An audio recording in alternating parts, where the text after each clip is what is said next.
Star Citizen was my daily driver for years since the initial release of version 3.0, but then I stopped playing.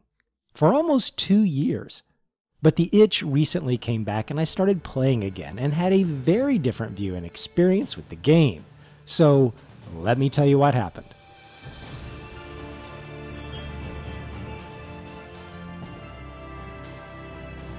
Star Citizen is a beautiful game. Anybody that plays or reviews Star Citizen will tell you that. But I'm going to go a little bit outside of the actual features and the new things that have come into the game over the last 2 years and talk about the overall user experience I had with the game, good and bad. My first wow moment with the game wasn't waking up in the Microtech hab, seeing the city, riding the tram and all that.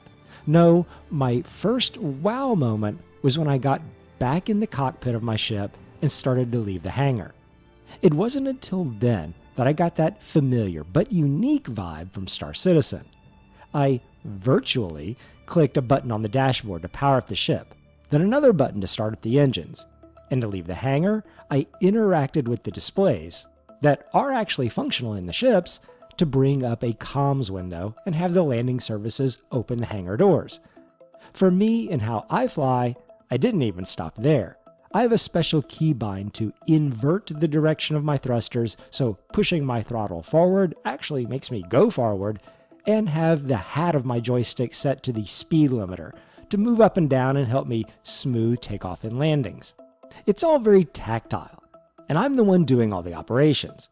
And even though I've done this series of actions over thousands of times in the past, it still felt really good.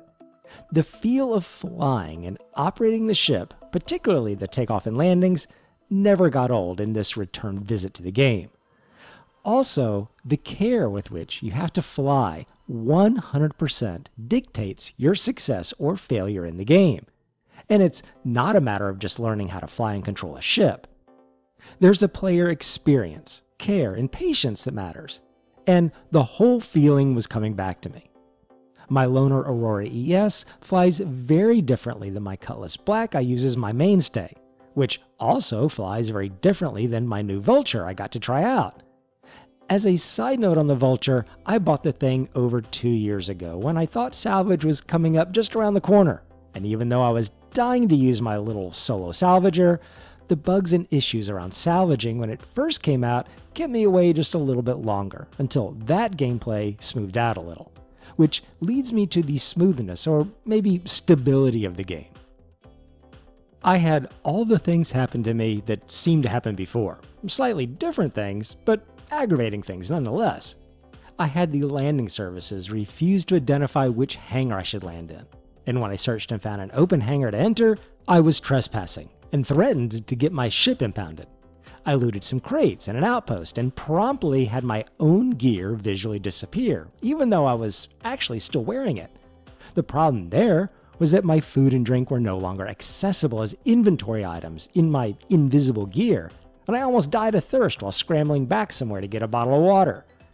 I was flying my ship to one of the space stations, and as I approached, a player launched a barrage of missiles to take me out. This is fine. Everyone should play how they want. But there was no cargo or salvage aboard, so the griefers, not pirates, were still out there to add to the game's challenge. I only mentioned this one player encounter, and there were several, because while approaching a moon, I heard the distinct sound of thrusters and engines buzzing past my ship, so I mashed the throttle before I got attacked, only to find out it was actually the police, who promptly gave me a crime stat and a hefty fine. It would have been nice if the game had properly announced their presence. There were also several server errors, which, even though I've heard people say the game was being good at restoring a player back to where they were, I actually never had that happen. I lost hours of gameplay and money I was trying to earn for a new ship. So yes, there were bugs and frustrations, but I realized I was much like a gambler that returns back to the table where he just lost a pile of cash. He thinks, this time I'll earn all that money back and more. The difference between Star Citizen and gambling is that it actually works. So despite all the bugs and frustrations, the draw of the game was still very real and kept me coming back. But what did I actually do in the game? Rather than gravitate to some of the new FPS missions, new locations, or events, I went back to some of the old gameplay because I wanted to know if it felt fresh or if it got quickly old. This was a better test than trying some of the new fresh content because it would be, well, fresh. I did do a couple salvage runs with my new Vulture, but I also did some simple box delivery missions, and I also decided to do a little cargo hauling, two of the very earliest things you could do in the game. Both felt good, but not great. My intention was to actually test out the advancements in reputation and hopefully level up with some of the delivery companies, but that was quickly squashed. After I completed my first delivery, I got some nicer, more lucrative deliveries that would take me to multiple locations around Microtech. Now, anyone that has done much flying around Microtech here in version 3.21, I'm sure has fallen into the time-shifting black hole previously known as Clio. I don't know what's going on with that moon, but you can't go near it. Your FPS drops to about 2, and you actually threaten to bring down the entire server due to some issue that's happening there. It'll get fixed, I know, but unfortunately, having to work around not going to Clio just interfered too much with the delivery reputation objective. So I abandoned that and formulated a new plan. With the little bit of salvage money I'd saved, I bought an ROC, the ROC Mining vehicle, and promptly put it in the rear of my Cutlass Black and took off to find my fortune. Here is where things got interesting and largely prompted this video. The first place I went, oddly enough, was to some of the caves. I've been in the caves before, particularly the ones where you have to enter them with a ship, and had always found a few of these deposits of these rock mineable entities located around the bottom, but I had never taken an ROC mining vehicle with me. So I checked them out, and it was a very cool experience. The act of flying your ship into a cave, having to carefully control your ship inside and landing safely at the bottom, was that same kind of rush I described when I returned back to the game and climbed into my ship's cockpit. But now it was new again because of this different and challenging environment. I really like what CIJ put together here, and even though the actual rewards in terms of mineral quantity was fairly meager, I still enjoyed getting out my mining vehicle from the ship and prowling around in the depths of this cave to grab up a couple deposits. I think CIG should continue to expand this idea of drivable caves and add more deposits. But those caves just scratched the surface of my next big wow moment. After I left a few of these caves and started searching the surface of Microtech and various moons in the solar system, I got a renewed sense of what this game can really be for a lot of players. So many players want to explore. They don't mind a little combat and conflict, all that just adds to the excitement, but it's not their focus. They want to explore, discover, find unique and rewarding things, and through these efforts, make their fortune in the world.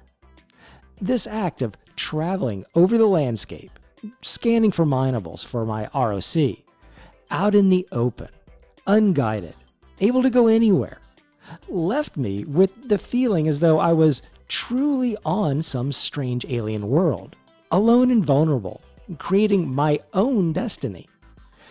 Even in the absence of any player-invoked conflict, I was still faced with my own environmental challenges of high winds, blinding sandstorms, unable to see the ground in the inky blackness on the dark side of the moon, and even needing to bring a little food and water to sustain myself on an expedition that was of truly unknown length. I might find several deposits right away, or maybe it'll take hours, but it was that unknown that added to the draw. I haven't really talked about the new features that have come in over the last couple years, but a couple of the changes to the scanning mechanics also added to this feeling of exploration. I was able to get a signal strength that was very directional, And by widening and narrowing my scanning field of view, I could pinpoint that there was something out there in a specific direction, long before I could get any kind of visual marker box or cloud of dots. I'm glad I did this ROC mining because even as routine as it might have become for many players, it gave me that sense of exercising discovery for self-sustainability. You could really extend this to both the ship mining and ship salvage. But there was something a little extra about loading a separate vehicle inside of my ship, then unloading that to drive around on the surface and mine. It broke up the flying, got me out of the ship and into the environment, and provided that little change of pace to keep things interesting during the mining run.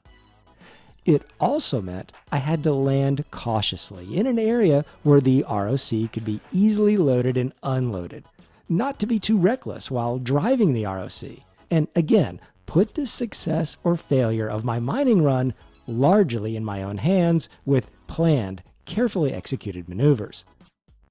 Even though all this was fun, there was still the question of, but to what end? There will be resets of money, items, and economics for a long time to come. Maybe frequent, maybe not. And all these efforts could just dissolve with the next release. So why play? I've bought 3 ships for the game, a Cutlass Black, a Prospector, and a Vulture. And that's all I plan to buy, which leaves a lot of room for earning in-game money to buy up to bigger and more feature-rich ships and down to simple runabouts. And I like trying out and flying different ships. It's what I've done in the past and how I fell in love with the Freelancer Max, 315P, and Origin 135C. And now with the cargo changes and physicalized boxes, an Argo SRV or Raft might be my next ship to work for in the game. After I earn it, will it go away at some point? Sure. But I'll have the experience of working to get it, doing various things in the game. Then the experience of using it, maybe living on it, and seeing what it can do. And while I'm at it, being able to log out of a ship, that really adds to the feeling of it being just you and your ship in the universe, and actually does create that kind of bond like Han Solo in the Millennium Falcon. So, what do I think after all that? The game is like watching your favorite movie or TV series. You can watch it over and over and still enjoy it, and you can even pick up on new things you didn't notice before. But there is a finite amount of content, so eventually you want to watch something else. The fact that there isn't full persistence for what you work for also means you're in it more for the experience than the advancement.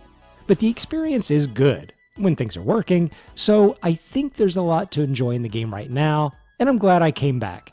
After all, I need to earn some cash to buy that next ship, use it exclusively for a few months, and then do my next ship review. Thanks for watching, and I'll see you next time.